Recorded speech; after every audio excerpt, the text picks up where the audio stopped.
Hi, it's Mike from Custom Cruise. You can see here's the old 4-valve headed Ago bike. Ago 1 used to be the reg. Got all the Rivera gear on. Spent a fortune on this thing, S&S motor. Okay, it's a 94 Fat Boy, I believe. And very cool bike. Looks rough, but nothing that's a bit of hard work can't sort out. Main reason I bought it was the motor, which those Feuling 4-valve heads, very rare. It's got all the billet brakes. Special headers as well with square ports. As you can see, the heads all Rivera, and a beautiful looking machine, or it certainly will be when it's buffed up.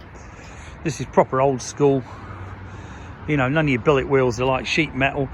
Looks a bit of a shed, but obviously with a lot of work and a lot of love and care. This thing, very cool logo. Check the lady leaning against that. 96 inches, more inches the better, which is obviously somebody new. But very cool. Billet oil filters, you know, P&M brakes. It has had a lot spent on it, you know, Excel coils, looking at them. But very, very nice machine. And as well, good thing about it, oil pressure gauge, so you know the oil pressure is good, which I've checked. And rev counter built in as well, even though it possibly rev a lot higher than that. Nice billet yokes, as you can see. Proper P&M, original P&M actually. Master cylinders, billet mirrors. It just really needs a lot of buffing, but apart from that, you know, very cool bit of accessory here. My socket to get the seat off, to put a new battery on it, and the old bag's most likely coming off. New tyre, that's ready for it for the rear, because it'll be pretty hard and pretty knackered, as you can see. I'd say they're oversized discs as well. Looking at that rear one, does look quite a bit bigger, but with that motor in, obviously it would be a good idea.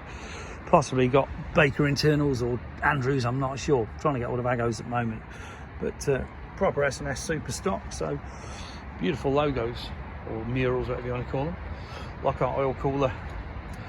As you can see, this in its day would have been quite a good show bike. No doubt it's been in some magazines, but trying to get hold of the previous owner. Used to run Agos-harleys in Truro.